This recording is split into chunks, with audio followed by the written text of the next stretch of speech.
Pues bienvenidos compañeros y estimados amigos. Hoy es martes 17 de mayo del 2022. Son aproximadamente las 8:17 de la noche. El horario que estamos considerando es el de la Ciudad de México.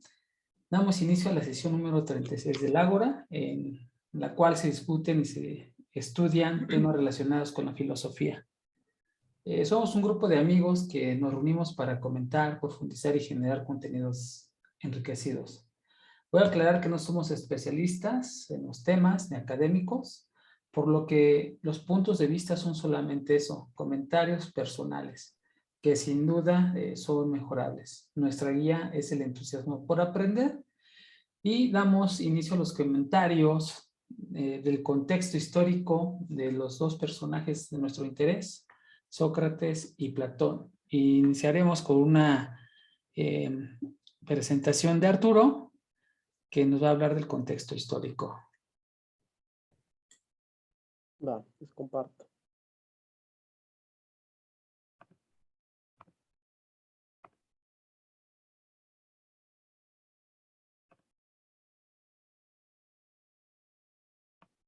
Ahí está. Pues en esta presentación lo que traté de hacer era como que juntar, pues obviamente todo va a ser muy general, ¿no? O sea, no, ahorita no podemos como que caer en detalles, pero sí que nos dé un entendimiento más o menos histórico, general y lo particular de Atenas, de cómo se desarrolló todo y luego también pues cómo era la vida especialmente ahí, ¿no? En ese lugar. Que de hecho esta es una foto importante, ¿no? Que más adelante nos va a ayudar como a entender la topografía y cómo se distribuyen las ciudades también ahí para que la tengan presente. Si no, ahorita regresamos.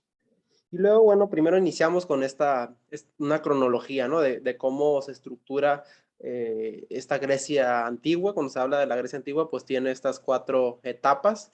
Algunos historiadores conciben una quinta etapa que ya es después de la conquista romana, pero bueno, la primera es esta Edad Oscura, que es del 1100 al 750 antes de Cristo, y que pues esta tiene la particularidad que fue en donde se escribieron pues la Ilíada y la Odisea, ¿no? Estas novelas de Homero, que sirvieron a los romanos, bueno, a los griegos, perdón, como pues una base, ¿no?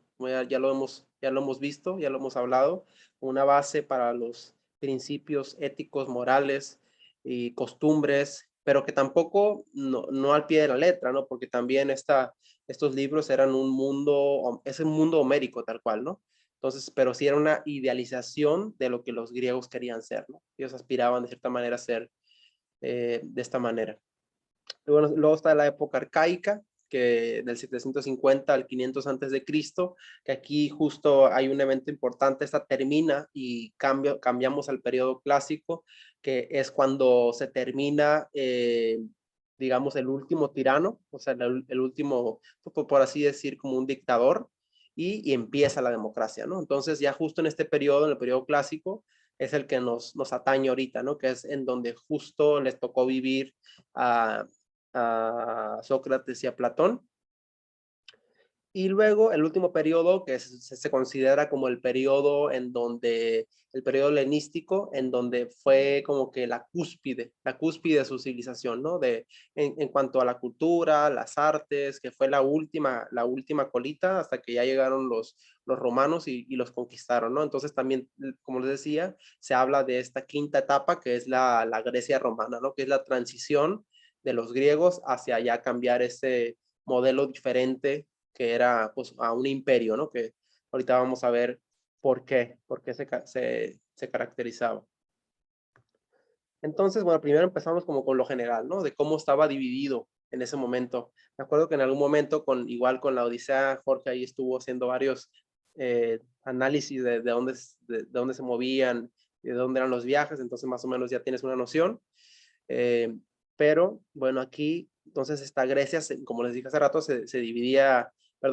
Grecia se dividía en cinco partes diferentes, ¿no? La primera, o por así se consideraba como la más antigua, aunque los datos tampoco son tan precisos, es esta Grecia, ¿no? Que conocemos, la Grecia peninsular, que es en donde estaban las ciudades principales, Atenas y Esparta, ¿no? Obviamente había un montón de ciudades, o sea que todas ellos les llamaban polis a todas estas ciudades que fueron creciendo. Pero pues también está esta Grecia continental, que es la parte de arriba, Tracia, Macedonia, Iliria, la Grecia asiática, que es pues esta parte de Jonia, acá está Mileto, que era de donde era Tales de Mileto, todas estas, Grecia insular, que es Creta, y bueno, y todas las Citera, todas las islas que rodean y que están cerca del mar Egeo, ¿no? Y luego la última, digamos, Grecia es la Magna Grecia, ¿no? Que en este mapita no aparece, aquí se ve apenas la colita, pero es esta parte de acá, que es la Grecia ya romana, que en realidad les decía que no era tan preciso esto de saber si esta fue la primera, la Grecia peninsular, porque en realidad existen datos de que en la época de Homero, que fue en el 800 antes de Cristo, ya había unas civilizaciones, pero justo en la costa, ¿no? Apenas en las costas había algunas civilizaciones de los griegos, que después ya con la conquista romana y todo esto fueron creciendo y subiéndose hasta la mitad de Italia.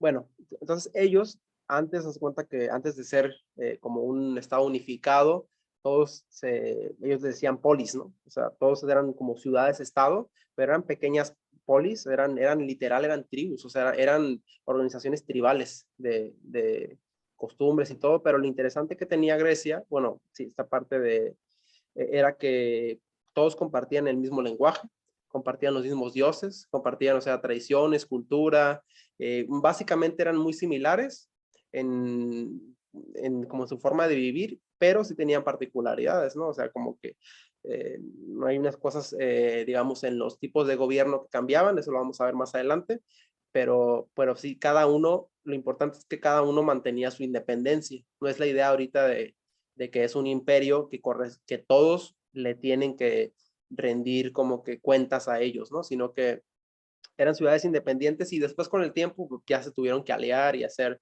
como que unirse ya sea a los espartanos o a los de Atenas, que eran los fuertes en cierta época y pues así, ¿no? Como fue transcurriendo. Luego, aquí les estoy poniendo como el mapa, ya saben, el que ya hemos visto también, que es, pues una cosa era como, este es un mapa pues probablemente contemporáneo y está marcando las zonas, pero este era el mapa que más o menos que todos se imaginaban, ¿no? Este mapa justo es de Cateo, del 530 antes de Cristo, y era que más o menos la gente que vivía en esa época se imaginaba cómo era el mundo, ¿no? Las narrativas que ellos le llegaban. Ya sabemos con los distintos filósofos que hemos leído, pues que existían diferentes concepciones del mundo, pero en realidad no quiere decir que todo el mundo pensara así, ¿no? Ni que todo el mundo tuviera todas esas concepciones, sino que había algunas predominantes y la predominante era que pues la Tierra era plana, que era circular, que tenía un borde, que había un límite, que todo estaba rodeado por océano. Entonces, más o menos, este mapa refleja lo que para los atenienses, digamos, de esa época, significaba el mundo, ¿no? Era lo que veían todos. Y luego, ya ahora sí, particularmente, nos vamos a la ciudad de Atenas, ¿no? Que es, o sea, digamos, la ciudad más grande. O sea, en algún momento de la historia, Atenas y Esparta compitieron por ese protagonismo, pero después fue Atenas la que fue la ciudad principal, pero que se desarrollaron, o sea, la cultura, las artes, la política, donde nacieron como estas nuevas ideas que ahorita son las que pues, definieron o le dieron pie a toda la cultura occidental. Y esto, bueno, a mí como arquitecto pues me interesa mucho esto, ¿no? Ver como que toda esta disposición, cómo estaban las calles, cómo se organizaba la ciudad. O sea, ellos tenían como un muro perimetral, ¿no? Primero, que era el que contenía toda su ciudad. Tenían una entrada, o sea, también para que esto, bueno, como arquitecto me sirve, pero también quiero que ustedes como que se imaginen, ¿no? Cómo era vivir en esa ciudad, ¿no? Digamos, si ahorita si unos viven en la Ciudad de México, tú que vives en Chihuahua, tienes algunos puntos de reuniones, de encuentros. Aquí en San José nada más es la plaza del centro y se acabó, ¿no? En la Ciudad de México tenemos un montón de puntos de encuentro. En este caso, nada más existía el Ágora y era el único punto de encuentro en toda la ciudad que había, ¿no? No había otro lugar. No era como que fuera una ciudad así tan grande como que hubiera por acá otro punto y otro punto, sino que sí existía nada más un lugar en donde se desarrollaba todo, ¿no? La cúspide, digamos, de esta población, o lo más que llegó a alcanzar, eran más o menos como 300,000 habitantes que llegó a tener la ciudad, ¿no? o sea, yo revisé ahorita, por ejemplo, los datos ya de Atenas, pero actual, o sea, pero considerando todo Atenas, ¿no? Todo Grecia, perdón, y son como 13 millones de habitantes, ¿no? Ahorita. Tampoco es tanto. Pero bueno, en este momento consideremos más o menos unos 300,000 habitantes, es un pueblo pequeño, ¿no? Acá Los Cabos, por ejemplo, tiene 350,000 habitantes, entonces para que se imaginen más o menos cómo era la gente, pero bueno, lo que sí es que esta es una ciudad como densificada, ¿no? Hay demasiada vivienda, mucha gente vivía en una zona, y luego, bueno, pues tenías aquí, o sea, en la ciudad era una puerta, la principal, que es la puerta sacra. Pues tú llegabas y aquí tienes una línea punteada que es la que te marca, ¿no? El camino como de la gente extranjera. Y lo primero que veías era pues todos estos edificios, ¿no? Que pasabas por un gimnasio, ahorita vamos a ver otro planito donde se ve, pero pues llegabas a este punto de encuentro que era el ágora, ¿no? Donde se comerciaba, donde se movía todo el dinero, la cultura, las artes. Y luego, siguiendo el caminito punteado, pues aquí en la Acrópolis, que era esta montaña que estaba en el centro de toda la ciudad donde se estructuró Atenas, pues estaban los lugares más importantes, ¿no? Como los edificios de gobierno y también, pues aquí estaba justo el templo de Atenas, ¿no? Que, que de Atenas, pues significa los hijos de Atenas. Bueno, este ya no va a ser un mapita que yo puse ahí para que más o menos, pues igual entender un poco la configuración. Por ejemplo, el ágora estaba rodeado de estos edificios largos que se llaman estoas. Ahorita les puse una foto para que más o menos imaginaran cómo era, ¿no? Y cómo es estar ahí en el centro. Imagínense de esta plaza gigantesca rodeada de estas estoas. O sea, o sea, cada una era dedicada a diferente persona, ¿no? Estoa de Atlatus, de Basileos, o sea, como que se le asignaban diferentes nombres, ¿no? Aquí lo que vimos hace rato, este pedacito pequeño de aquí es la Acrópolis, aquí se ve el templo de Atenea, aquí se ve el auditorio me parece que es de Dionisio, ahorita lo vamos a ver más adelante, pero bueno, pues eran estos elementos grandes, altos, y ¿qué va con esto? Que es el clima, ¿no? También la arquitectura y las construcciones tienen que ver mucho con el clima. Imagínense este clima mediterráneo en donde pues estás pegado al mar, pero en realidad hace mucho calor, temperaturas de 35, de 40 grados, o sea, porque te imaginas tú, ¿no? Discutiendo con alguien en la calle, imaginas estando en el ágora, platicando con alguien y tal, pero pues estás sudando, ¿no? Estás en verano, estás sudando, estás empapado en sudor. Entonces existían estos grandes espacios que eran las estoas que rodeaban totalmente los ágora. Entonces la gente aquí adentro podía estar platicando, conversando, eran lugares en donde corría el viento de lado a lado, eran lugares altos, muy frescos, en donde pues podían desarrollar sus actividades sin importar el clima que hubiera, ¿no? Que también es pieza clave pues, para que las actividades pasen, ¿no? Bueno, este es nada más como un acercamiento igual como esta zona de Acrópolis, otra vez aquí el, el templo de Atenea, aquí se ve de este lado apenitas, se ve ahí el teatro de Dionisio, que es el que se ve de este lado, el teatro de Dionisio, que igual ahí se representaban pues actividades, principalmente era para música, en realidad, aunque se llama teatro, pero se supone que principalmente eran para representaciones musicales, ya que por la acústica que tenían era tan buena acústica que obviamente sin micrófono ni nada, pues toda la gente que estaba ahí, que eran como 300 personas, podían escuchar perfectamente, ¿no? Luego, bueno, otra parte, ya pasamos aquí de la geografía, un poco la economía, ¿no? Me voy a acelerar un poquito en esta sección. Este jarrón, bueno, es una que representa, ¿no? Principalmente lo que ellos era el cultivo de ¿cómo se llaman estas? Del olivo, de las uvas de oliva que producían, pues, el aceite.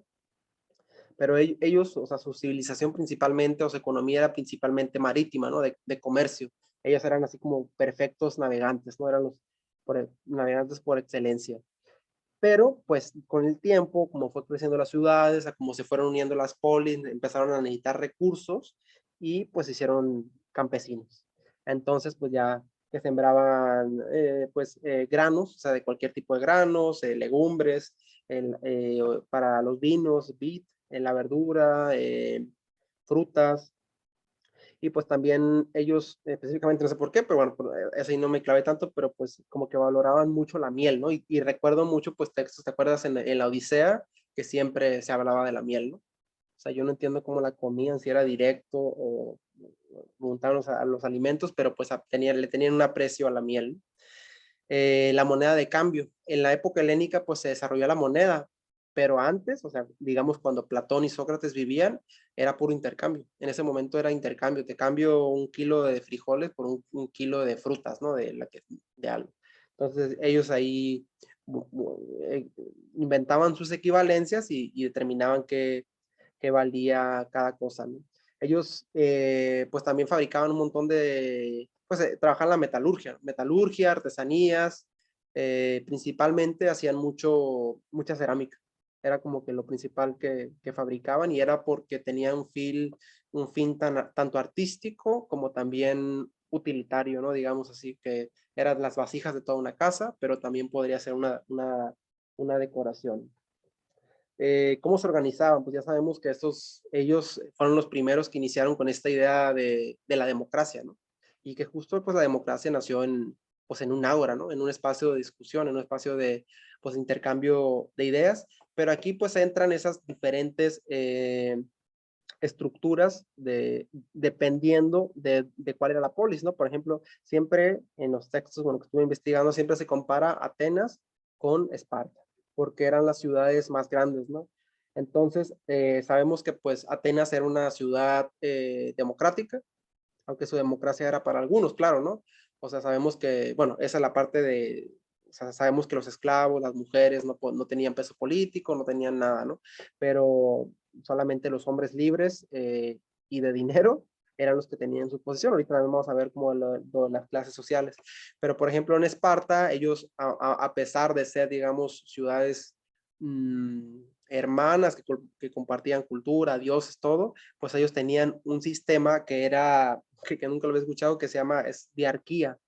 O sea, es como en lugar de oligarquía, es como diarquía, que es un gobierno de 2 reyes, ¿no? En donde un rey se ocupaba de todo lo que era cosas sociales, economía, problemas sociales, y el otro rey nada más se ocupaba de la guerra, ¿no? Entonces, cada una de las polis tenían su estructura y después se fueron incorporando el sistema democrático, gracias a Atenas, ¿no? Excepto Esparta. Ellos sí nunca se unieron al sistema democrático. Pero precisamente cómo era su cultura y cómo funcionaba, no podría tal vez haber funcionado con un sistema democrático. Y luego, pues aquí vienen los temas de las clases, ¿no? Cómo estaba dividido eh, pues, todos los ciudadanos de Atenas, ¿no? Ahora sí estamos hablando particularmente de Atenas. Los que eran no ciudadanos, o sea, tal cual, eran los extranjeros, ¿no? Toda la gente que venía de fuera, otros que tenían otras culturas diferentes, eran considerados extranjeros y podían vivir y podían estar en Persa, pero no eran considerados ciudadanos y estaban al mismo nivel que algún esclavo y que las mujeres también. Ellos no podían, o sea, no podían votar, no tenían, o sea, no podían tener ningún peso político, no podían opinar, no podían enseñar, ellos nada más podían, digamos, producir, o sea, podían eh, ocuparse de deberes de limpieza, servicios, y ya los ciudadanos, que ya era gente, digamos, nacidos ahí, principalmente nacidos ahí, que hablaban griego nativo, o sea, lengua madre, y que tenían cierto nivel económico. Algo también interesante que me pareció de esta parte es que también tú podías, o sea, escalar los niveles sociales si tenías dinero. Si algún momento tú te hacías de dinero, podías convertirte en un ciudadano, ¿no? O sea, porque también podrías ser ciudadano, pero ser pobre. Pero si tú en un momento te hacías de dinero, ya tenías voto, ¿no? O sea, ya tenías como, pues sí, un voto en la sociedad. Eh, a ver, creo que se me está pasando algo aquí. Bueno, sí, justo también quería hablar un poco de cómo los esclavos, ¿no? Cómo funcionaban, porque también nosotros tenemos una idea del esclavo de ahorita, por ejemplo, pero en realidad los esclavos de allá eran por lo general, eran gente que había cometido delitos, obviamente prisioneros de guerra también, pero por ejemplo, ahorita, ¿no? En lugar de cometes un asesinato, es algo, pues te hacían esclavo. Y en lugar de encerrarte, te hacían que trabajaras. Pero funcionabas, ya te ponían en una familia, te ponían, o sea, había clasificaciones también. Entonces, si eres un esclavo tal vez de algún crimen, pues te mandaban a hacer algún trabajo en donde, digamos, en el campo, que estuvieran más aislados, ¿no? Los esclavos de más confianza eran los que trabajaban directamente en las casas y estaban con las familias, hasta educaban a los hijos y tal, ¿no? Hacían como ese labor doméstico que ayudaban a las mujeres nobles, claro. Las mujeres nobles, ellas se dedicaban principalmente como nada más a cuidar a los niños, a los hijos, y los esclavos eran los que lavaban la ropa, que lavaban los trastes, que cocinaban, que hacían todas estas labores ya del trabajo, la chamba, ¿no? Digamos. Y bueno, aquí encontré un dato curioso, digamos, un esclavo famoso, pues fue Diógenes, ¿no? Diógenes Laercio, que, que él pues lo arrestaron porque falsificó monedas, ¿no? Falsificó monedas, entonces pues hicieron, se hizo esclavo, ¿no? Pero en realidad pues era un esclavo libre, porque también había muchas clasificaciones pues de cómo funcionaba. Había unos esclavos que eran públicos, por ejemplo, que trabajaban en los edificios de gobierno, habían esclavos libres, pero no eran libres, sino que ellos podían trabajar, tener sus tierras, pero pues ya tenían una clase social que decía, tú llegaste hasta aquí y ya no puedes ascender, ¿no? Un esclavo ya nunca podía ser un ciudadano aunque tuviera dinero, ¿no? También los limitaba el gobierno cuando ya veían que tenían mucho dinero, los limitaba y los paraba, los frenaba. Y bueno, se sabe que los esclavos componían en total como un tercio de toda la población, toda la población. Bueno, y siguiendo con esta parte de organización social, pues la parte de la sexualidad, ¿no? De las relaciones entre las personas, también quise meter esta parte. Este es un mosaico pues ¿cómo se llama? Aquiles y Patroclo, se llama. Pero pues es sabido, ¿no? Por ejemplo, las relaciones se supone que entre homosexuales pues no eran mal vistas, pero tampoco eran comunes entre gente en la misma edad. Por lo general las relaciones eran comunes entre un maestro y un menor, ¿no? Y siempre tenía que ser, o sea, como que había reglas, o sea, no había como estos tabús, pero sí había reglas, o sea, por ejemplo, si un maestro, era costumbre que después de la adolescencia, o sea, también había edad, o sea, tenía que ser una persona en la etapa de la pubertad que más o menos se consideraba después de los 15 años, era cuando ya podían mantener relaciones con algún maestro, por así decirlo. Entonces el maestro era el que te instruía, ya sea, por lo general, se supone, bueno, lo que estoy investigando es que por lo general se desarrollaba en cuestiones más artísticas, culturales, teatrales, de música, en donde, por ejemplo, pues desde que eran niños, los iban, bueno, ahorita me voy a adelantar esta parte, yo creo, pero desde que eran niños los iban entrenando, digamos, iban estudiando, cuando llegaban a esta parte ya a los 15 años de sexualidad, si veían un potencial ya sea artístico, pues lo mandaban con un tutor, que ese tutor por lo general tenía que ser el doble de su edad, o sea, si el niño tenía 15, su maestro tenía que tener 30, y también podía ser hombre o mujer, y pues existía estas relaciones que ahorita decimos pues que son como pederastía, ¿no? Que para ellos pues no estaba mal visto. Eso me pareció curioso porque también se supone que desde la época arcaica esas costumbres ya existían, ¿no? Y ellos no lo veían mal porque estaba dentro de su moral. Estaba dentro de su moral y decían que era parte fundamental para la estructura de su sociedad. Entonces no era algo raro, ¿no? También existían estas, que yo no sabía que existían, pero se les consideraban como, bueno, se llamaban éteres, que eran como acompañantes. Es como si fuera una prostituta, pero elegante, porque eran así muy importantes. O sea, Alejandro Magno tenía una que se supone que ella era como que influenciaba demasiado en Alejandro Magno, ¿no? Así tanto que dicen que ella tomaba decisiones hacia dónde ir y tal y tal. Entonces, de hecho, aquí también tomé el dato, Platón igual tenía a una chica que se llamaba Arkenasa, ¿no? Que estaba súper enamorado de ella, y por lo general estas personas, aparte de como que suplir estos placeres sexuales de la vida diaria, porque la mujer nada más estaba considerada la mujer oficial era considerada es la madre oficial de los hijos y para procrear, ¿no? La que tenía los buenos genes, la que tenía alguna dinastía de familias y tal. Y estas mujeres eran más bien mujeres muy atractivas, pero que también servían de consejo, ¿no? Para estos hombres. Y luego viene la parte, bueno, la educación, que también ahí no tengo como que la mezclé. A los niños solamente desde chicos sí se educaban a hombres y mujeres hasta los 12 años, obviamente a los de dinero porque la educación era privada. O sea, toda la educación era privada y después ya en la época helénica salieron algunas escuelas públicas que no tuvieron mucho auge, pero en realidad las escuelas eran privadas. Estaba en Atenas, en esa época estaba el Colegio Liceo, y la otra escuela famosa era por la escuela de Platón también. Que entonces los papás que tenían dinero les pagaban a estas escuelas para que educaran a sus hijos, y pasando los 15 años, los 12 años, ya las mujeres pues ya se dedicaban al hogar y la crianza, y los hombres sí podían seguir estudiando hasta los 18 años, que a los 18 años ya o se les mandaba a la guerra para entrenarse 2 años militarmente, o se les mandaba, como dije hace rato, con algún tutor que ya lo instruía en las artes o en la música, lo que sea. Y justo es donde se daban estas relaciones de pederastia, ¿no? Justo este jarrón, o pues un jarrón, pues reflejaba esa relación que existe entre los menores y los mayores, ¿no?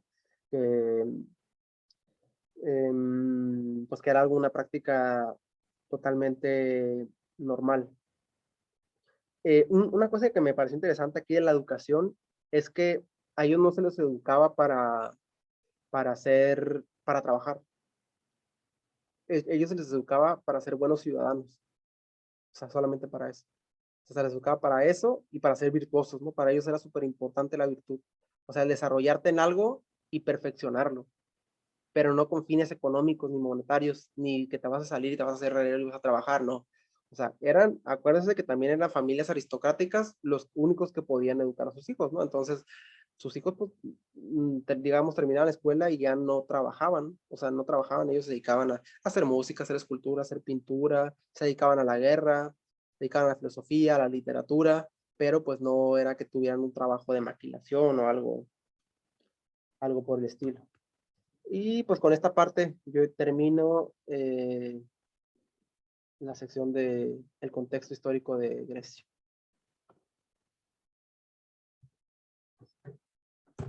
Estás apagado tu micrófono. Muchas gracias, Arturo. Yo nada más me gustaría hacer, me parece una precisión, espero estar en lo correcto. Hablaste de Diógenes Laercio, pero Diógenes Laercio es el historiador, El historiador. el que compila, y yo creo que al que te querías referir es Diógenes de Sinope, que precisamente es el que falsificó la moneda porque su papá era banquero, que es el cínico, nada más es esa precisión. La otra no es una precisión, pero sí me gustaría comentarlo. La estoa actualmente se conoce como el pórtico, que finalmente es la estructura que me mostraste, ¿no? Pero nosotros también tenemos un espacio que ahorita está en stand-by, que precisamente es pórtico y viene de la estoa, ¿no? Y aquí también mencionaste acerca del, que había una edificación dedicado a Atena. Me parece que es Apolo, ahí nada más, también no tengo muy bien el dato, pero precisamente esa edificación a la que menciona, yo recuerdo que es Apolo. No, el templo Apolo está acá en la parte de atrás, mira. Es el templo Apolo. Entonces el grande que dices es para Atenas. El principal es de Atenas y se erigió ahí porque es la ciudad de Atenas, ¿no? Muchas Todos se gracias. consideraban como descendientes directos de Atenas. Muchas gracias, sí. Por eso dije ahí, yo tuve una duda y sería lo único que tengo que añadir, y principalmente agradecerte por lo que nos has presentado.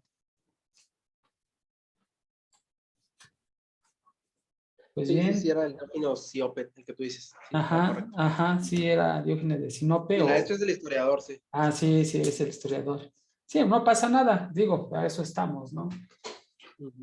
No sabe. no sabemos todo y si alguien tiene un dato, igual yo cuando esté presentando, pues con todo, sería un honor que me corrigieran porque de eso se trata, ¿no? A ver, Jorge Andujo, ahora sí es tu turno, te escuchamos. Muy bien. No, pues igual, muchas gracias, Arturo, estuvo muy interesante. Y Muy interesante. voy a compartir aquí. La verdad, ahora no hice presentación, es una serie de imágenes que parecen ahí medio random, pero pues no tanto, no son tan random. Bueno, yo les voy a hablar de Sócrates, ¿no? Eh, y digamos que mi discurso pues va a estar estructurado en tres partes, que sería primero una distinción para hablar del problema socrático. Después ya empezaríamos con la biografía en sí y voy a empezar con la parte como general, ¿no? Y terminamos con el juicio de Sócrates y su muerte.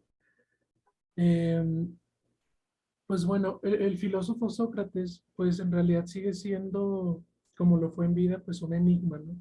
Como que un individuo como muy inescrutable, que a pesar de no haber escrito nada, porque eso es impresionante, ¿no? Que no haya escrito nada, aún así está considerado como uno de los pocos filósofos que cambiaron para siempre la concepción, pues, de la propia filosofía, ¿no? Eh, Toda la información que tenemos sobre él, pues es de segunda mano y la mayor parte, pues se discute mucho, ¿no? Pero lo que sí tenemos seguro es que su juicio y muerte a manos de la democracia ateniense es el mito fundacional, por así decirlo, de la disciplina académica filosófica. Es decir, ese hecho es el que podemos decir nosotros que ya ahí empieza la filosofía como tal, ¿no? Y pues la influencia que ha dejado para la posteridad no ha sido no solo en la propia filosofía, sino en muchas cosas, ¿no? En el arte, inclusive ahí veíamos en cierto curso que había influenciado a ciertos políticos, ¿no? Eh, entonces, Sócrates, la influencia no solo se queda en la filosofía, sino también en otras disciplinas, ¿no? Y pues bueno, como les decía, antes de comenzar con la biografía, quería mencionar pues algo que me parece muy importante, ¿no? Para la comprensión de Sócrates y que para mí es muy relevante igual para el abordaje que vayamos a hacer de los diálogos. ¿Sí se me escucha bien o...? Sí. Ah, muy bien. O sea, el volumen también o le subo aquí. Yo escucho un poco despacio. O sea, si le puedes hablar, si te puedes acercar más o no sé, Ah, ok, ok. será mejor. Pero, o sea, A sí, ver, sí hola, se hola, escucha, hola. pero un poco despacio. Hola, hola, hola. ¿Se escucha mejor? Sí. Muy bien. Em, pues bueno, esto que les quería mencionar, pues es el problema socrático, ¿no? Que surge del hecho de que varias personas escribieron sobre Sócrates y los relatos que ellos eh, dicen, ¿no? Difieren en aspectos cruciales, lo que nos lleva pues a preguntarnos cuál, si es que hay alguna, es la representación real de Sócrates, ¿no? Entonces, para poder adentrarnos al Sócrates histórico, tenemos tres fuentes primarias. Uno sería, uy, creo que el comediante, bueno, esa imagen, les digo que nomás puse ahí imágenes ahí. Uno sería el comediante Aristófanes, que por cierto es el único que lo pudo haber conocido en su juventud. El otro es el soldado e historiador Genofonte, que tiene una apología, o sea, tiene una apología a Sócrates igual que la que tiene Platón. O sea, no igual, pero se llama igual. Pues. Y pues evidentemente su discípulo, el filósofo Platón, ¿no? Esas serían nuestras tres fuentes principales. El problema es que, como les dije anteriormente, las tres versiones que estos mencionan difieren entre sí, imposibilitando como crear una imagen unitaria de Sócrates, ¿no? Eh, y algo muy interesante es que si decidiéramos centrarnos únicamente en el Sócrates de Platón, el problema socrático persistiría de todas formas. Eh, Porque incluso entre los diálogos se pueden encontrar posturas filosóficas contradictorias. Y es por esto que les digo que se me hace interesante para el abordaje de Platón, ¿no? Eh, entonces, a partir como de este problema, ¿no?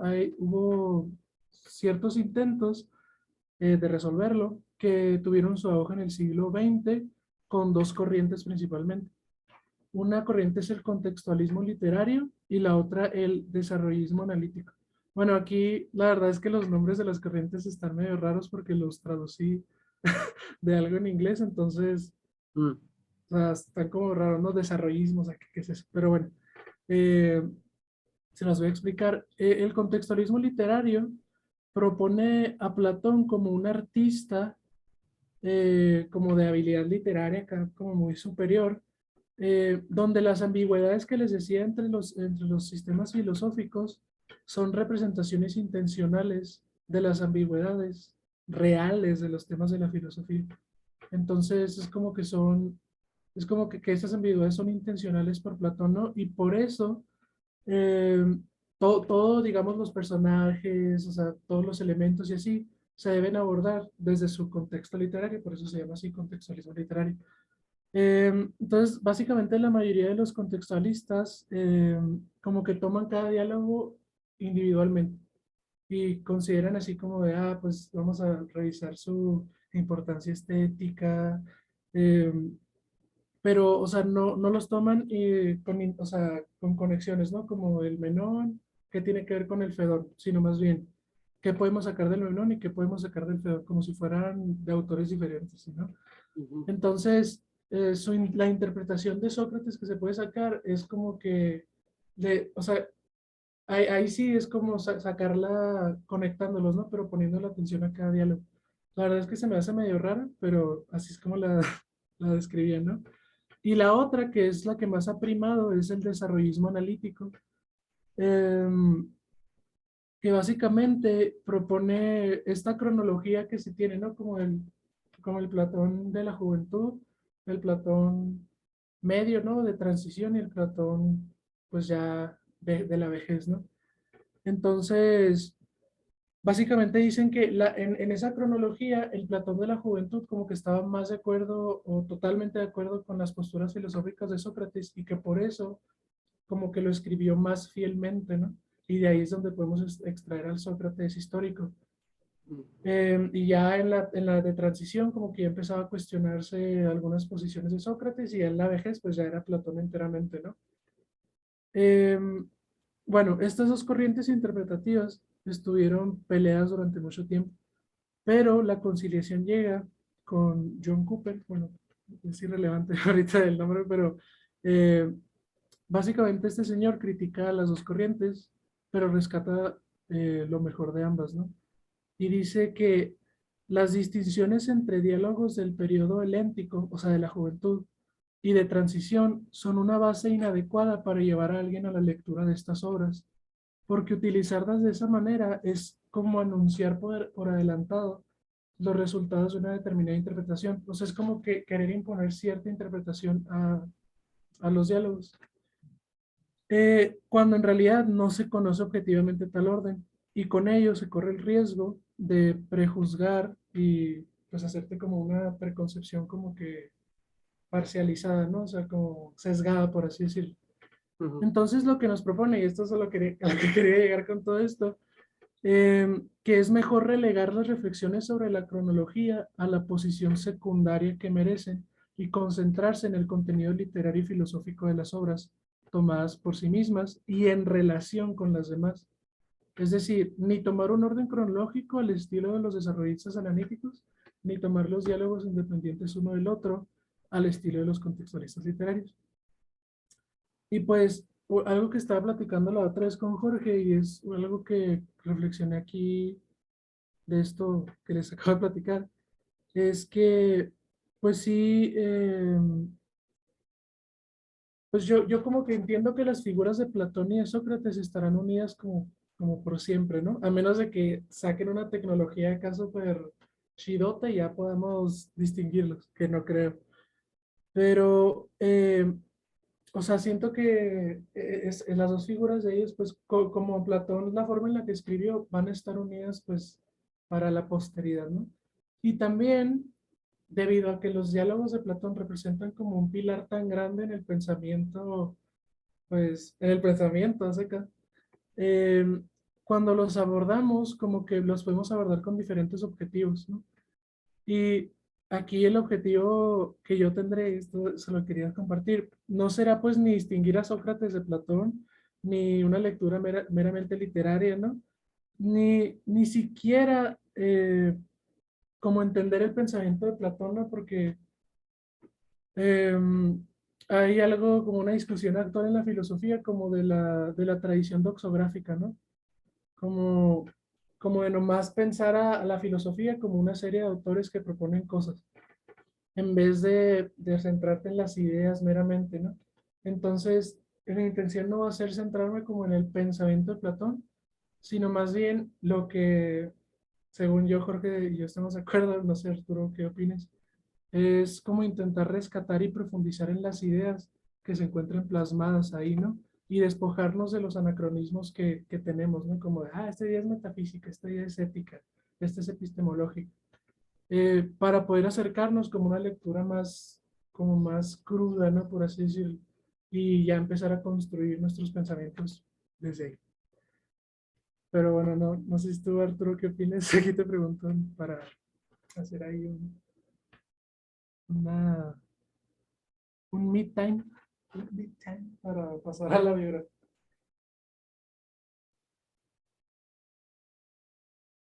Sí, sí, sí, sí, lo platicamos.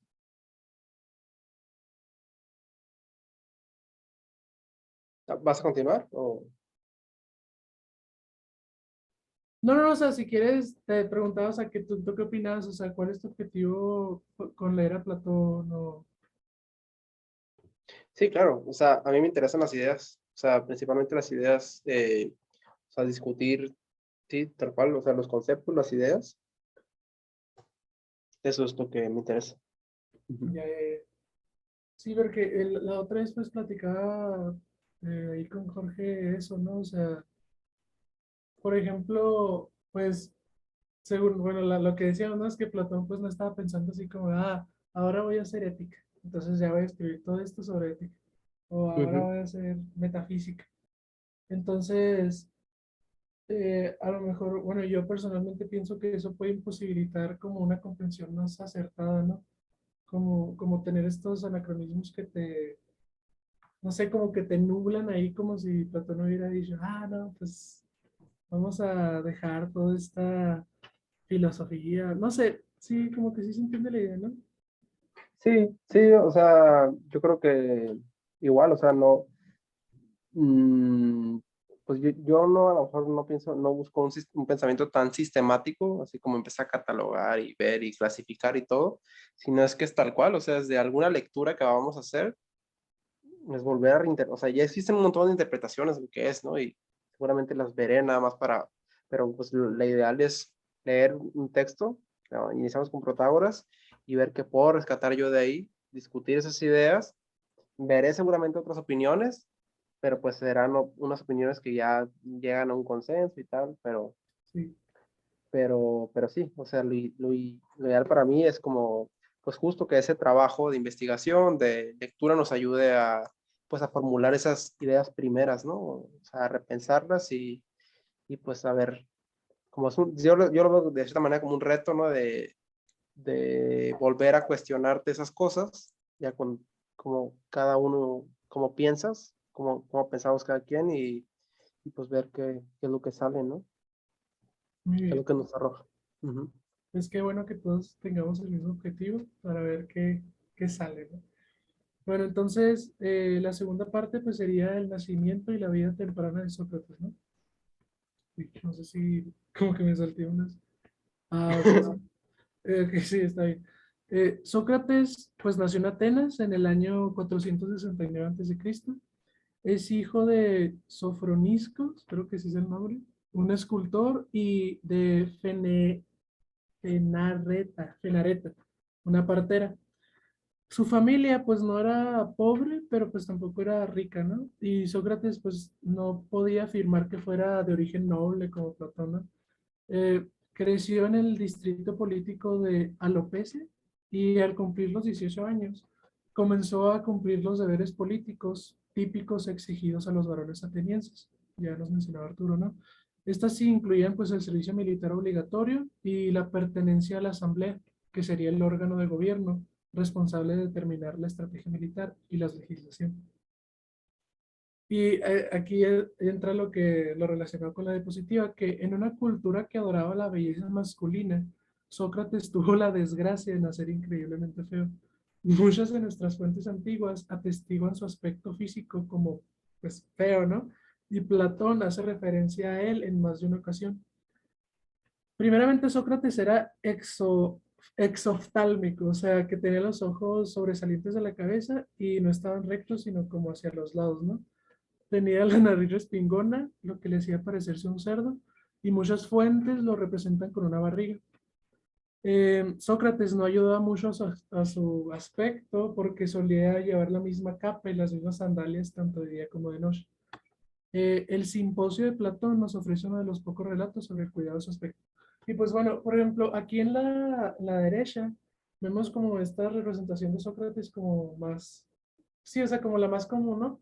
Que yo cuando la vi, que también en el curso que estuvimos nos decían que era muy feo, o sea, como que decían, no, están exagerando. O sea, en la escultura no se ve tan feo, la verdad.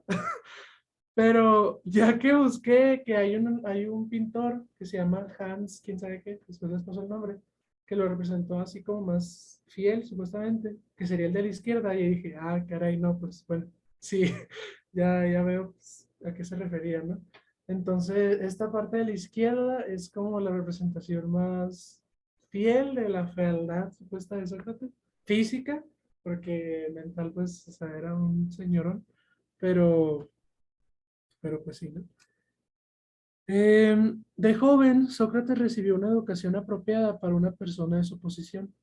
A mediados del siglo V a.C., todos los varones atenienses aprendían a leer y escribir. Sin embargo, Sofronisco, o sea, su padre, también se preocupó de dar a su hijo una educación cultural avanzada en poesía, música y atletismo. Tanto en Platón como en Jenofonte encontramos un Sócrates muy versado en poesía, con talento para la música y que se siente muy a gusto en el gimnasio. De acuerdo con las costumbres atenienses, su padre también le enseñó un oficio, aunque Sócrates no, pues no lo ejercía. Más bien pasaba los días en el ágora, que es lo que ahorita veíamos ahí con Arturo, ¿no? O sea, como pues, el punto central de Atenas, haciendo preguntas a quienes querían hablar con él. Aunque era pobre, pronto se hizo con un grupo de jóvenes aristócratas ricos, uno de los cuales pues era Platón, que disfrutaba especialmente oyéndole interrogar a quienes consideraban los hombres más sabios e influyentes de la ciudad. Sócrates estaba casado con Jantipa. Bueno, el nombre ahí está raro, ¿no? Pero creo que sí se dice. Y según algunas fuentes tenía una segunda esposa. La mayoría sugiere que se casó por primera vez con Jantipa y ella dio a luz a su primer hijo que se llama Lamprocles. Eh, y se dice que se casó con su segunda esposa Mirto y que ella dio a luz a sus otros dos hijos, Sofronisco, como su padre, y Menéxeno, que no es el Menéxeno que se sale en los diálogos, es otro. Varios relatos atribuyen a Sofronisco a Xantippe, pero pues bueno, ya son como chismes, ¿no? Es, de acuerdo bueno, pero qué onda que estuviera feo y tuviera dos esposas, ¿no? Igual eso también se me hace medio, medio raro, pero bueno. De acuerdo con las costumbres atenienses, Sócrates se mostraba abiertamente atraído físicamente por los jóvenes, aunque siempre subordinaba su deseo físico a su deseo de que mejoraran la condición de sus almas. Esto conecta con lo que nos decía Arturo, ¿no? Era una, o sea, pues era tradición y como bien visto que pues los señores estuvieran con los jovencitos, ¿no? Pero era como una relación de instrucción más que de, pues acá, sexual. De hecho, estaba entre comillas prohibido, y esas son de las prohibiciones que nos decía Arturo, pues que tuvieran relaciones sexuales. O sea, entre comillas, porque pues no obedecían todos, ¿verdad? Pero Sócrates, o sea, sí lo obedecía, pero no porque decía como de, no quiero tener relaciones, sino porque, si se acuerdan lo que le dijo el oráculo de Delfi, de que la interpretación que él hace más bien del oráculo de Delfi es que él tiene, o sea, su misión en la vida es como mejorar las almas y despertar la ignorancia de las personas para que pues ahí puedan mejorar, ¿no? Entonces, pues por eso no tenía relaciones sexuales con ella. Uno de los más importantes es Alcibíades o Alcibíades, no sé cómo se dice, que era prácticamente, Sócrates estaba enamorado de él porque era muy bello físicamente. Y ahorita vamos a ver que ese enamoramiento tuvo sus consecuencias, pero bueno. Sócrates luchó valientemente durante su estancia en el ejército ateniense, justo antes de que comenzara la guerra de Peloponeso con Esparta en el 431, ayudó a los atenienses a ganar la batalla de Potidea, tras la cual salvó la vida de Alcibiades, el famoso general ateniense. También luchó como uno de los 7.000 hoplitas al lado de los 20.000 soldados en la batalla de Delio. Y una vez más en la batalla de Anfípolis, las cuales ambas fueron derrotas para Atenas, pero bueno. A pesar de su continuo servicio a su ciudad, muchos miembros de la sociedad ateniense percibían a Sócrates como una amenaza para la democracia. Y es esta sospecha la que contribuyó en gran medida a su condena en los tribunales. Por lo tanto, es imprescindible comprender el contexto histórico en el que se desarrolló su juicio. Bueno, todas estas guerras en las que combatió, ¿no? Pues para no hacer tanto rollo, pues básicamente era soldado, ¿no? Y como que muy comprometido. Entonces, aquí tengo un resumen del juicio. No creo que, o sea, como que va a ser medio mm, como bola que se los diga todo, pero les voy a pasar el documento que hice para que lo puedan leer todo, porque está muy interesante. Igual este pues es un resumen, ¿no? Sócrates pues era visto, como decía antes, como un personaje que amenazaba la democracia instaurada en Atenas. Después del reinado de los 30 tiranos, sobre todo por guardar amistad con o sea, después del reinado de los 30 tiranos, sobre todo por guardar amistad con Alcibiades, personaje del que Sócrates estaba enamorado, como les decía, y el cual fue traidor de la democracia ateniense. O sea, Alcibiades era como un traidor, ¿no? Porque era como un espíritu libre, que no se atenía a ninguna, pues sí, o sea, ninguna ley, la onda, ¿no? Era, pues no sé, pues no, ok. Alcibiades. Entonces, fue un traidor de la democracia y justamente por la asociación que hacían de Sócrates con él, eh, como que decían de que, pues ha de tener las mismas ideas, ¿no? O sea, era la lógica antigua al parecer. Eh, Sin embargo, pues después de que se derrocó a los 30 tiranos, hubo como una amnistía promovida por los demócratas para no perseguir a las personas por motivos políticos, para centrarse pues en la reconstrucción de la ciudad. La verdad es que es un rollo muy interesante, pero se los digo, se los estoy resumiendo.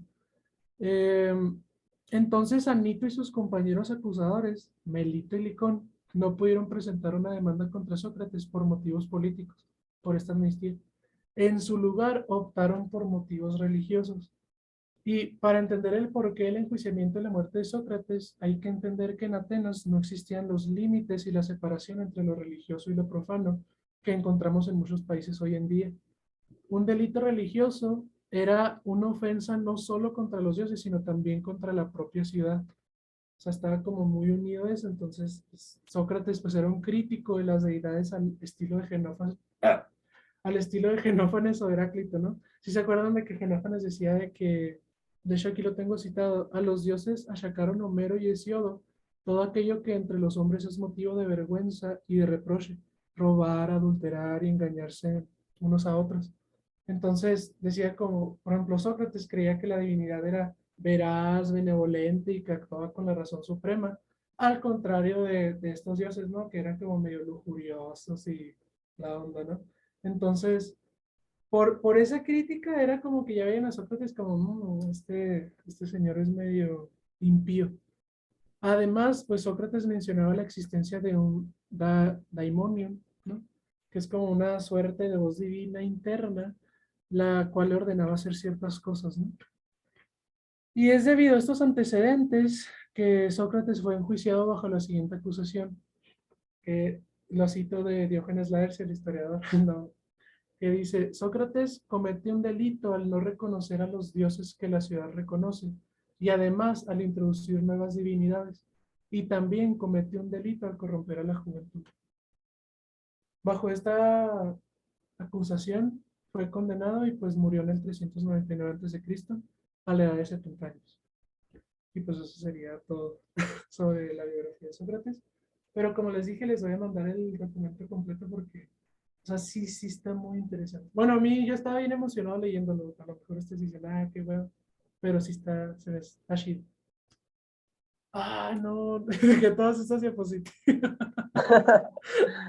Bueno, pues sí. ¿Qué pasó, George? No, Muy bien. ahí está el juicio de Sócrates, ¿no? Sí, sí, sí. Aquí está Alcibiades. Alcibiades y Sí. Sócrates. Y pues sí, eso es todo. Pues bueno, pues muchas gracias, estimado Jorge. Aquí nada más quiero hacer una anotación que tiene que ver con lo que nos acabas de contar. Estaban los sofistas, que principalmente eran los que tenían, por decirlo de alguna forma, la influencia política en Atenas, y lo que hacía Sócrates es que era un agitador intelectual. Entonces, pues eso bueno, a ellos no les gustaba, principalmente a Nito, a sus acusadores, porque como era un agitador intelectual, los cuestionaba su sabiduría, que ya más adelante lo vamos a estar viendo en su forma de actuar. Pues esto es algo que no les gustaba. De hecho, le llamaban el tábano de Atenas, ¿no? Ya una vez cuando estuvimos leyendo la Ilíada, inclusive creo que me parece también en la Odisea se menciona que un tábano era aquel que le gustaba mucho la sangre, que no se despegaba de ella, ¿no? Y que era tan insistente y doloroso tenerlo. Entonces así, esa definición la notamos en ese momento, que en lo particular me gustaba mucho, ¿no? Porque ese era el comportamiento de Sócrates contra los sofistas, ¿no? Aquellos que decían que sabían, pero que no sabían. Entonces era un agitador intelectual en ese sentido. Nada más es hacer esa ampliación a tus comentarios. Así es. De hecho, por- o sea, particularmente Anito, Ujú. o sea, sí también estaba como, pues también, o sea, en realidad como que mucha gente estaba molesto y sobre todo, como tú dices, o sea, los ricos, ¿no? Los sofistas. Sí, Bueno, los ricos y los sofistas, no, no sí, todos sí. los ricos eran sofistas. Eh, porque pues los cuestionaba y así, pero particularmente Anito, eh, él fue como un exiliado demócrata, porque pues el gobierno este de los 30 De los 30 tiranos, pues tiranos. Ajá, era oligarca, ¿no? Oligarca, no sé ajá. cómo se. Entonces, Anito regresa junto con otros para desterrarlos, y justamente él por el miedo a que Sócrates fuera una amenaza contra la democracia, es por lo que usa esta excusa religiosa para condenar específicamente él.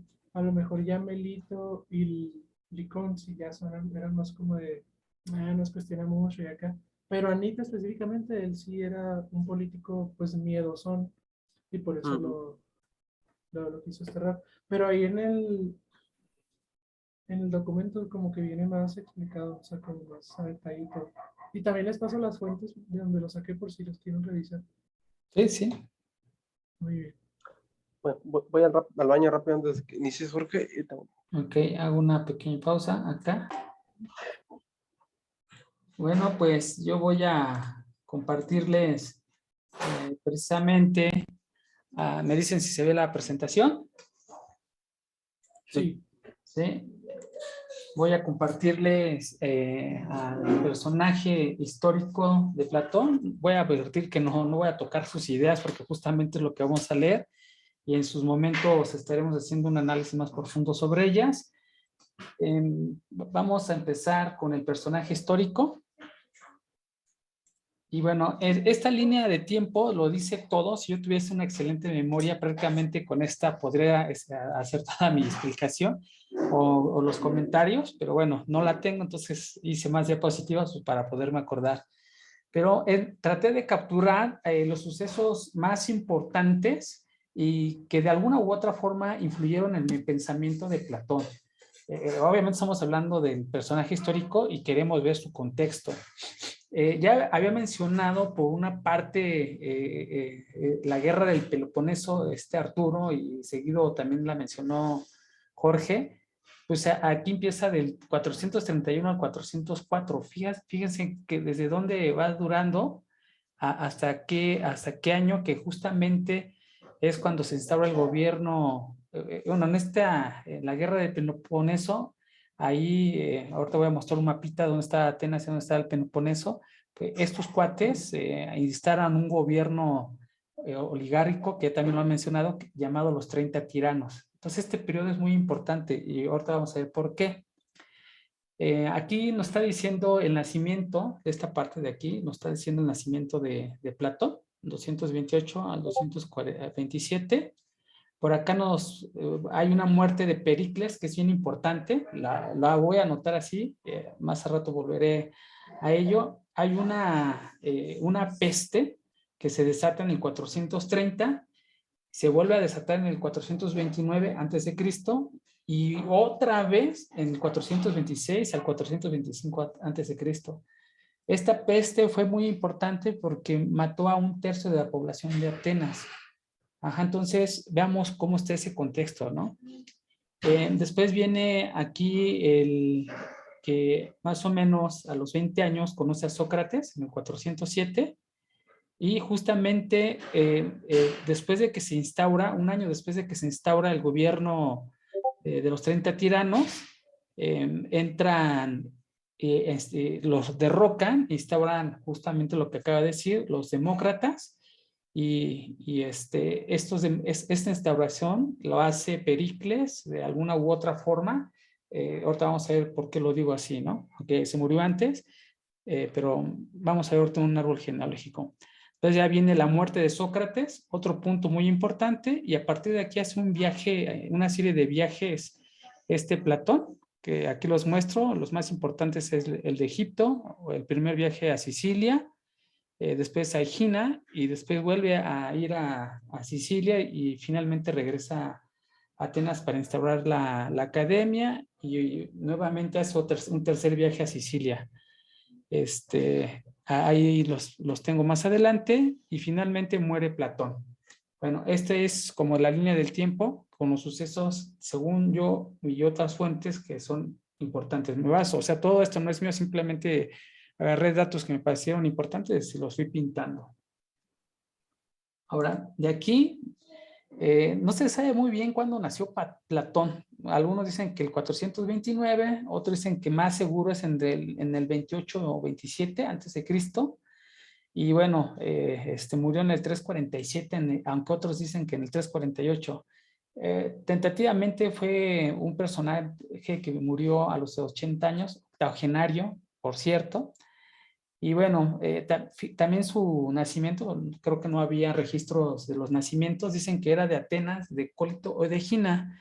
En el mapa vemos aquí en la parte derecha, dice Ática, y abajo en el puntito dice Atenas. Entonces dicen, ahí nació, pero dicen, no, ¿sabes qué? Tal vez nació en Cólito.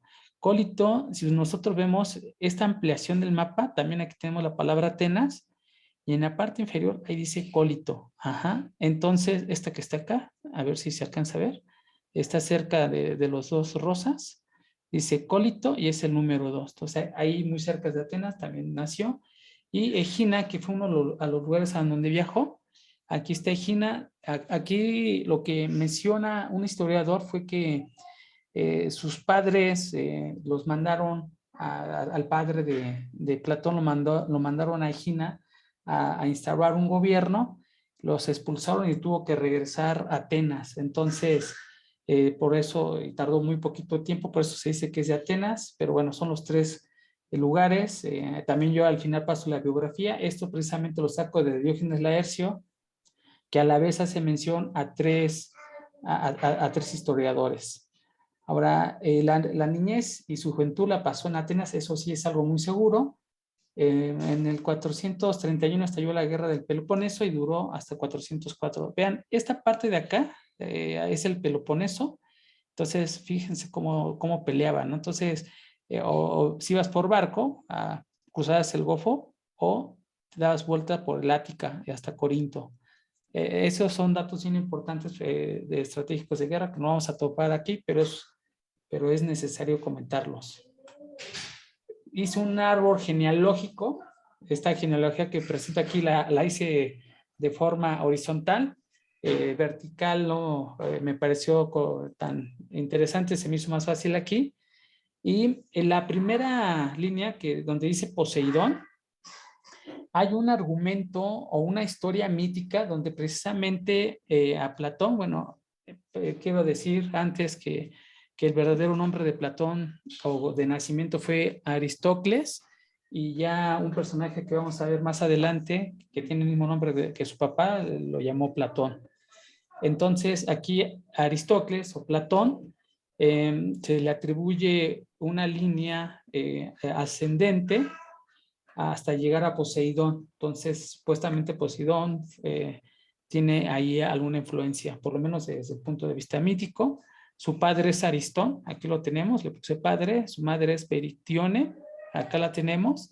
Y si nosotros alcanzamos a observar, los 30 tiranos que están acá, que es por eso que lo puse en las diapositivas anteriores, tienen una relación con su mamá, con Perictione. El hermano Critias, perdón, su hermana Critias, hermano de Carmímenes, entre ellos dos estuvieron gobernando ahí con los 30 tiranos, y obviamente aquí lo que estamos tratando, o lo que trato de decir, es que estaban en el mundo político. Entonces ahí había una influencia por parte materna muy cerca de los 30 tiranos. Entonces estaban en el poder, tenían dinero. Es un dato también muy interesante. Del otro, hacia abajo, está Aristón. Entonces Aristón en algún momento muere y Perictione se vuelve a casar con Pirilampo. Entonces Pirilampo era amigo de Pericles. Entonces ahí está la conexión que hace rato dije que tenía que ver con los demócratas. Incluso Pericles era amante de la democracia, que a su hijo le llamó Demos. Al rato voy a regresar en un momento más con Pericles, es también importante tenerlo aquí presente. Y si nosotros observamos, cuando estamos hablando de democracia, parte de la otra familia, vamos a llamar el padrastro de Aristóteles, pues también estaba involucrado con la política, pues porque era amigo de Pericles, y Pericles tuvo ahí una influencia en Atenas muy importante. Ahora, la madre, es decir, Aristón y Pericles tuvieron 3 hijos más, además de Aristócles: Potona, Adimanto y Glaucón. Potona tuvo un hijo, que le llamó Espeusipo, y Espeusipo, después de la muerte de Platón, se quedó con la academia. Entonces, este es el árbol genealógico. Obviamente debe de haber más personajes aquí, esposas, etcétera, hermano, pero estos son para mí los más relevantes. Ahora veamos aquí. Hace rato en su presentación nos había dicho Arturo que estaban basados, o que su fuerza era marítima. Pues un gobierno basado en una fuerza marítima se le llama talasocracia. En 477 más o menos se instauró esta fuerza. Aquí donde Atenas vence a los persas, acá está el imperio persa del lado derecho. Y obviamente ya nos explicó cómo estaban formadas las polis. Entonces estaba la Liga de Dalos, que son ese cúmulo de polis, que acá lo tenemos. Aquí viene el personaje de Pericles y Efialtes, son los líderes demócratas que instauran la talasocracia. Entonces, aquí viene el punto crucial que me interesa, que tiene que ver con el personaje histórico de Platón. Comienza el siglo de Pericles con gran prosperidad. ¿A qué se refiere prosperidad? Económica, cultural y artística. Entonces, ¿por qué? Pues cuando hay dinero, hay mucha economía, pues obviamente le meten a la cultura dinero, le meten a los artistas, hay fondos, y florecen muchas figuras importantes en este lado. Ahora vamos a ver la siguiente diapositiva. Sí están cambiando, ¿verdad? Sí. Mira, en el siglo de Pericles, el arte se consideraba la arquitectura, escultura y pintura. Veamos aquí las artes cuáles eran. La literatura, apartada del arte, era la tragedia y tuvimos 3 exponentes, Esquilo, Sófocles y Eurípides. En la comedia está Aristófanes. Hace rato se habló de Aristófanes y que es una de las personas que habló de Sócrates. Aristófanes era un comediante de crítica política, de tal forma de que obviamente cuando habló de Sócrates hizo una ironía de él. Entonces ahí también hay que saber leer el tipo de literatura que escribía Aristófanes. Después venía por otro lado la historiografía. Aquí tenemos a Heródoto, Tucídides, que finalmente nosotros queremos entender muy bien el contexto histórico. Precisamente viene la guerra del Peloponeso, por eso la puse ahí. Tucídides pues, es el gran historiador que habla de una forma bella acerca de esta guerra. Y después venía algo que ahora se le conoce como filosofía, pero que todavía se manejaba como sofística. Y ahí tenemos a Protágoras, Gorgias, Hipias, Antifonte, etc. Ahora, esto es lo que en el siglo de Pericles tuvo mucho auge, mucho brillo. Ahora, ¿y qué tiene que ver esto con Platón? Pues tiene que ver todo, porque precisamente Platón tiene una formación, y esta formación se divide en 2 aspectos importantes. El físico, que entrenaba el cuerpo, ahí hacía pugilato. Acordémonos que ya en la Ilíada había certámenes donde había competencias en pugilato, pues Platón era uno de los personajes que hacía esto. Estaba en una palestra, ahí tenemos donde entrenaba, donde luchaba. Y por otro lado, el que le dio el nombre de Platón, porque acordémonos que se llamaba Aristócles, pues fue precisamente Aristón Argivo. Él lo entrenó físicamente y le dio el nombre de Platón, que Platón quiere decir el de los hombros anchos. Algunas personas, algunos escritores le dicen que es el de las grandes ideas, y finalmente esos son los 2 que me acuerdo ahorita. La formación, formaba el espíritu. Para formar el espíritu, ven, ellos tienen la concepción. ¿Quieres formar el espíritu? Pues lo tienes que formar a través de estudiar la matemática. La matemática, ya después vamos a ver que tuvo que ver también con la geometría, entre otras materias. También la música, era bien importante la música, conforme también nos explicó Arturo. La pintura y la escritura, ahí hizo algunos ditirambos, que es prácticamente una composición poética, los ditirambos, en lor del dios Dionisio. Hacía cantos, hizo tragedias también. Se dice que cuando conoció a Sócrates, quemó sus tragedias y por eso no se conserva, ¿no? Bueno, pues esta es la formación de Platón. ¿Se acuerdan de que en el árbol genealógico le puse que era estaba en la nobleza, una aristócrata? Pues precisamente como nos comentó Arturo, nada más los nobles podían estudiar. ¿Y qué estudiaban? Pues precisamente lo que se conocía como las artes, las matemáticas, las ciencias. Ya estaba el tecnos, que es las ciencias. Y ahora, aquí voy a ampliar un poquito, si ustedes me lo permiten. Lo que actualmente se le parece a este tipo de formación son las artes liberales. Digo, obviamente ya están más ampliadas y más especializadas las ramas de estudios. Ahí ya tenemos la filosofía, historiografía o historia, teología, etcétera, etcétera. Pero las artes liberales es lo que ahora encontré que se parece. Y conozco el colegio St. John's, que es el que está en Estados Unidos, allá en Anápolis. Y bueno, ellos tienen este tipo de filosofía y de formación. Me parece muy importante comentárselos porque precisamente esa filosofía es la que toman como grandes maestros a los libros y estudian pintura, practican música, ejercicio y una serie de materias adicionales. Ahora, ya precisando su formación filosófica, aquí existe un sofista que se le llamaba Cratilo, no necesariamente filósofo, y este fue a la vez discípulo de Heráclito, que ya lo hemos comentado en los presocráticos.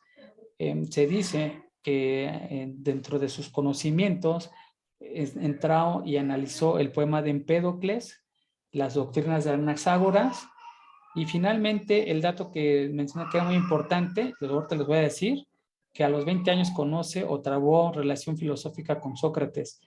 Esto es un extracto de Diógenes Laercio y vean cómo lo expresa.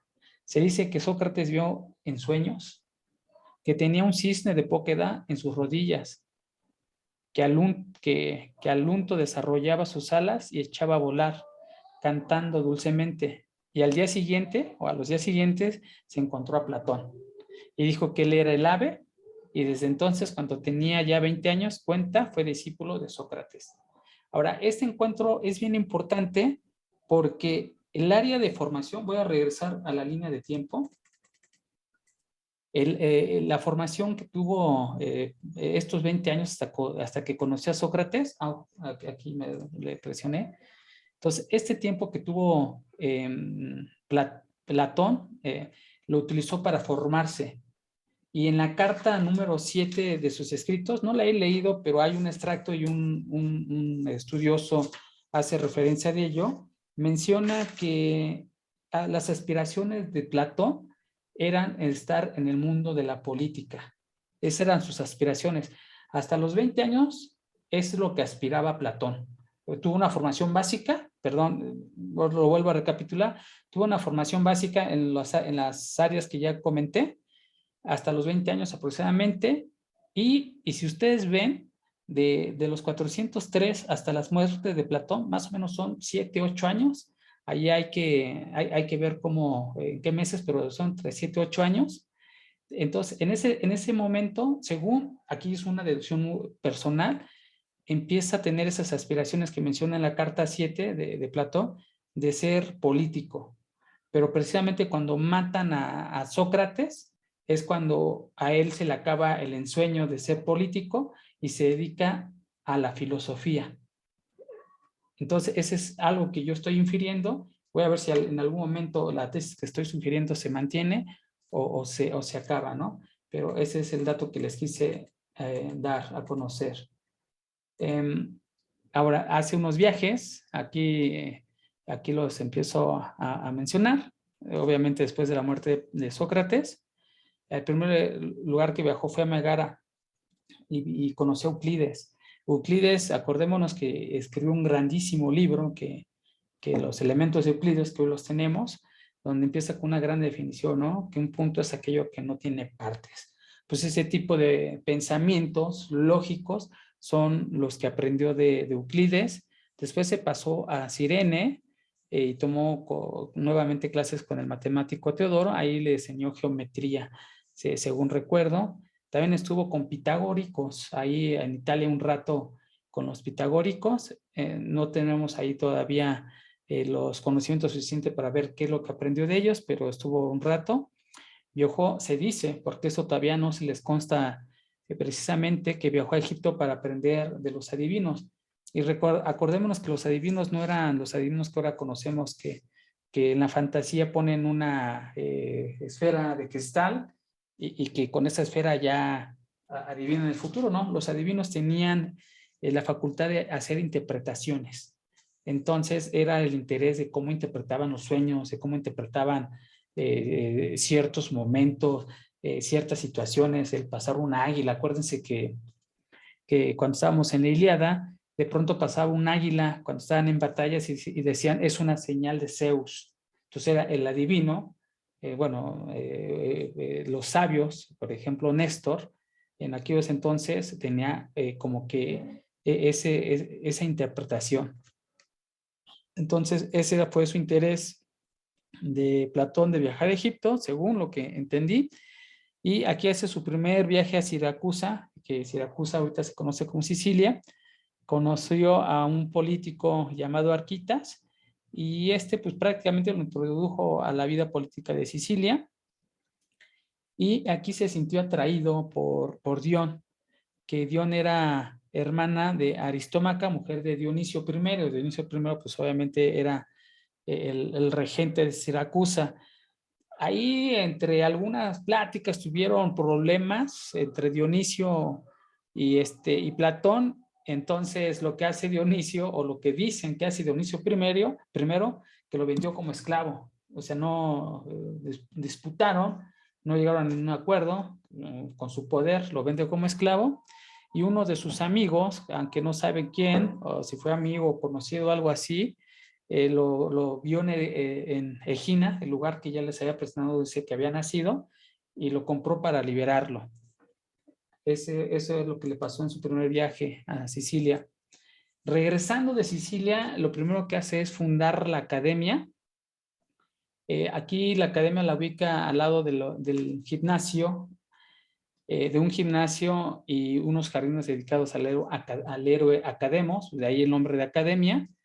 Y anteriormente, una de las condiciones para que una persona pudiese poner, vamos a decir, un lugar de enseñanza, pues era que se le dedicara a alguna deidad. En este caso, esa deidad fueron las musas. La academia se dedicó a las musas y se le llamaba tiazos a esas asociaciones. Dejen beber agua porque se me está secando la boca. Ahora, hubo organizaciones pitagóricas, acordémonos que ellos ya tenían unas estructuras ya maduras, pues estas estructuras influyeron en la formación, organizaciones de la academia, y de las cosas que quiero destacar fue la actividad que tenían en las conversaciones filosóficas. Normalmente, o lo que se dice que se hacía, se juntaban en la mesa y se ponían a discutir ideas, o se ponían a recitar poemas o a leer libros, fragmentos, y era algo que nosotros habíamos observado tanto de la Ilíada y de la Odisea, donde cuando se tenían que tocar temas, comían primero, mientras comían, y al finalizar de la comida se dedicaban a platicar y a dialogar temas referentes a guerra o sucesos, ¿no? Pues aquí vemos que esta costumbre prevaleció. Se dice que probablemente los estudios duraban 15 años. Los primeros 10 se basaban en las ciencias, matemáticas, arte, que ya vimos que era arquitectura, etcétera, etcétera. Y los últimos 5 años era dedicado a la filosofía. Hablé de arquitectura y la puse en las artes, entre otras, porque finalmente la academia, en esas comidas estaban reunidas personas de diferentes o con diferentes formaciones. Había arquitectos, había matemáticos, adivinos, había de sofistas. Entonces era muy enriquecido. Finalmente, pues aquí también, a manera y guardando la distancia, pues estamos haciendo prácticamente lo mismo, ¿no? Diferentes formaciones, diferentes intereses, pero nos reúne el interés de aprender. Continuamos con sus viajes, que son importantes. Aquí viaja por segunda vez. Muere Dionisio I, deja a su hijo, llamado también Dionisio, y por eso le dicen Dionisio II. Y recordemos que ahí Dion tenía cierta influencia sobre Dionisio, porque era tío político de Dionisio II, y le dijo a Dionisio II, le dijo que Platón tenía buenas ideas y que sería bueno que las implementara. Invitan entonces a Platón, y bueno, ya en las comidas, etcétera, pues Dionisio, o Dion, es explotado por parte de Dionisio, y bueno, pues obviamente, pues aquella persona que lo invitó, que influyó para que lo invitara, si ya no está ahí, pues Platón regresa a Atenas, y ambos, aquí es otro dato importante, trabajan en la academia, ambos. Ahora, acordémonos que Platón estaba enamorado de Dios, ¿no? Su visita por tercera vez a Siracusa, también Sicilia, ahora Dionisio, porque finalmente quedó encantado de las enseñanzas de Platón, le promete que va a poner en práctica sus teorías políticas, y hace un llamamiento a los mejores pensadores de la época, y los más relevantes que se conocían en aquellos días, y Platón no se resiste, se vio tentado y sucumbió a su deseo, y otra vez accedió a la invitación, Estuvo un rato, y un año aproximadamente, y bueno, no se sabe por qué, pero regresó a Atenas. Fallece entre el 38 y el 347, como les había comentado, a los octogenarios, un hombre que murió a los 80 años, y Diógenes Arcio escribió lo siguiente: Platón decidió dedicarse a la filosofía, lo alejaron de su familia y su contexto político, estos estudios, y se rehusó al matrimonio, que antes era una obligación para el Estado, y murió sin dejar hijos, principio rector de las leyes de Atenas.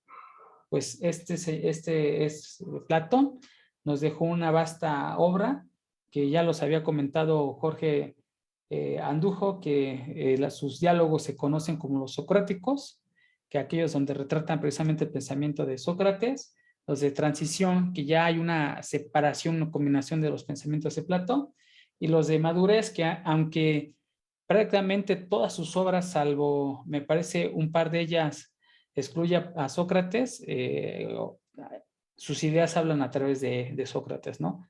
Salvo aquellas donde los excluye, que me parece es una o dos.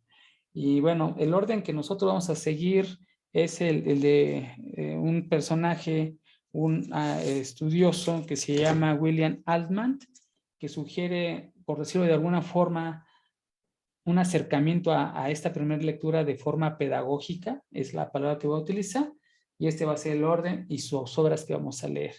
Y hasta aquí llega el personaje histórico. Y bueno, no sé si tienen algún comentario o corrección, adelante, y muchas gracias. Muy bien, Jorge. Muchas gracias. Nomás ahí tenía un comentario y no es corrección, pero a lo Platón pues estaría como, bueno, estaba más de acuerdo con las ideas olígarcas, ¿no? Que las demócratas. O sea, democráticas más que, porque pues su teoría política pues es de la que propone la aristocracia, ¿no? Entonces, que es justamente cuando dijiste que llaman a los mejores pensadores para implementar sus ideas políticas, ¿no? Entonces, Sócrates pues estaría más de acuerdo con, pues, con los tiranos que con Pericles, ¿no? En ese sentido. Sí, buena observación. No, no te quiero refutar nada porque es un punto de vista adicional, ¿no? Así es. Pues aquí acabaríamos esta charla.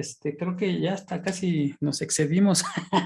No, es Sí. que por más corto que quise decir los puntos, luego sí se alarga. Se alarga la charla.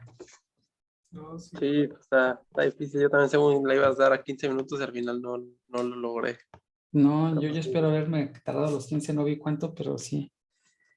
Pues esto, lo que acabamos de hacer es poner un marco de referencia histórico donde se desarrollaba el pensamiento de Platón y el comportamiento de Sócrates. Hablamos de estos personajes inclusive. La intención es, antes de llegar a leer a sus ideas, es de tener como estos datos, ¿no? Que para mí o para cada uno, desde su respectivo enfoque, nos pareció importante e interesante.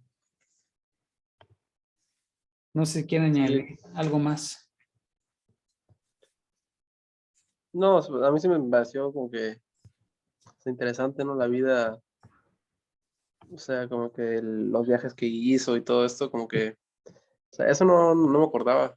O sea, en algún momento yo también leí de sus biografías, pero particularmente de Platón no me acordaba o Que sea, vive, que cuando, o que vive sea, bajado. que inmediatamente, que tiene un cierto sentido, ¿no? Inmediatamente después de la muerte de Platón, pues como que yo creo que se quiso así, le dolió mucho, ¿no? Era su maestro y una persona muy cercana, convivió 7 años con él y como que dijo, pues bueno, me voy, ¿no? A salirme de todo esto, ya no quiero estar en Atenas por ahorita, o sea, de cierta manera como que le tenía un odio, ¿no? Pues también por digamos, el veredicto injusto para él. Entonces, como quiso huir, ¿no? Viajar, conocer otras cosas, pero después regresó, ¿no? Ya a poner su Completo. academia. Sí, y ve aquí, y por eso digo que es una hipótesis, porque según entiendo la carta 7, él platica sus ambiciones, aunque no alcancé a estudiarla, porque finalmente fue el extracto de un pensador. Yo aquí hago una hipótesis donde precisamente la intención de ser político de Platón existía, y de los 20 a los 28 años cuando estaba conociendo a Sócrates. De hecho, uno de los segundos libros que vamos a leer, los diálogos que vamos a leer, Alcibiades, que mencionó Jorge Andujo, precisamente habla del general Alcibiades que quiere ser político y se cuestiona si tiene que ser político a esa edad o no.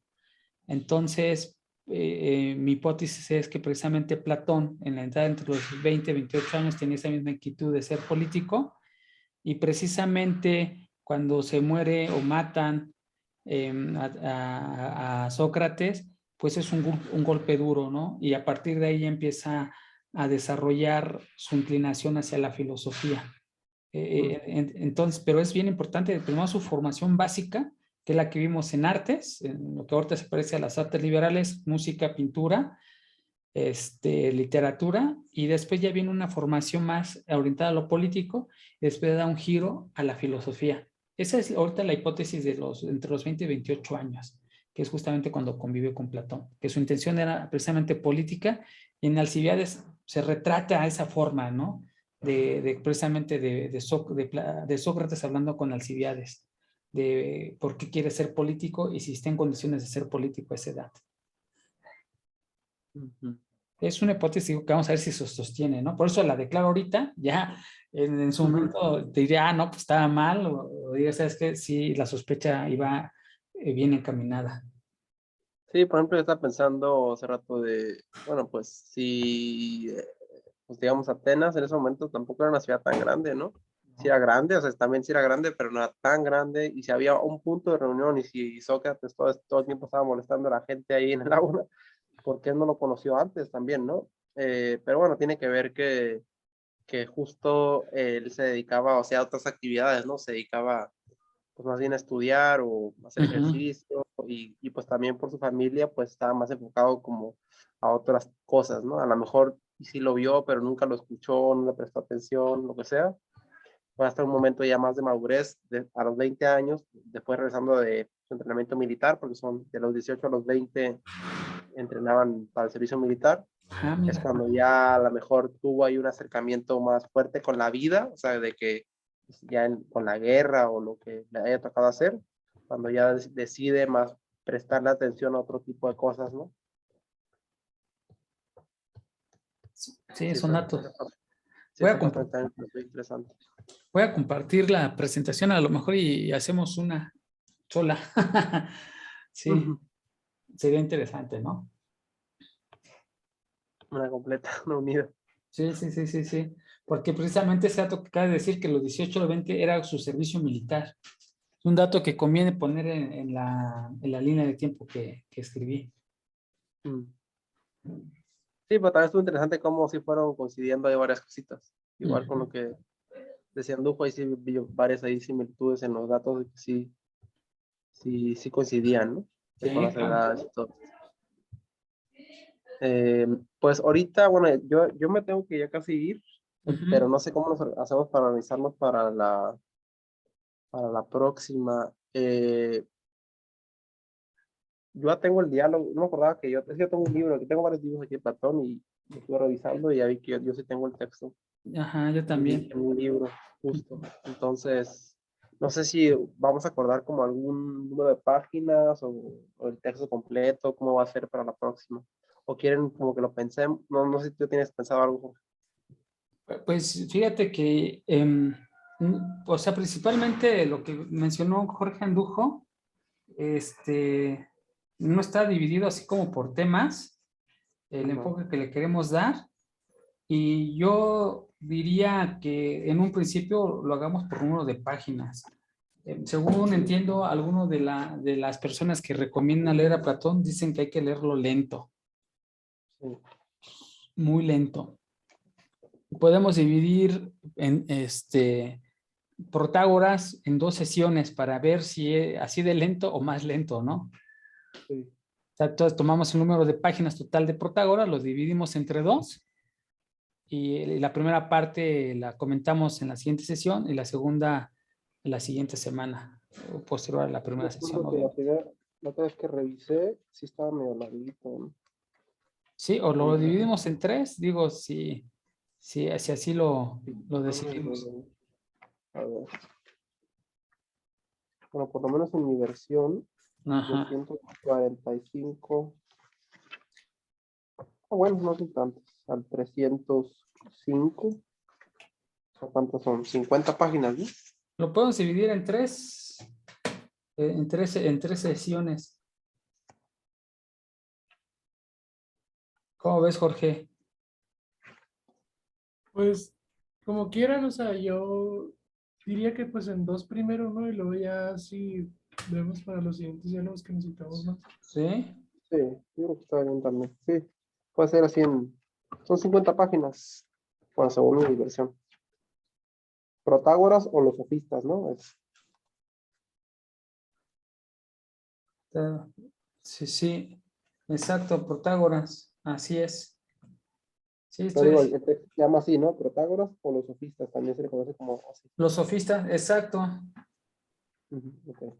Sí, no, para saber si es el mismo, fíjate que no viene otra cosa, ¿no? Fíjate que yo, según, tengo 28 páginas. A lo mejor la letra está más chiquita. Ah, no.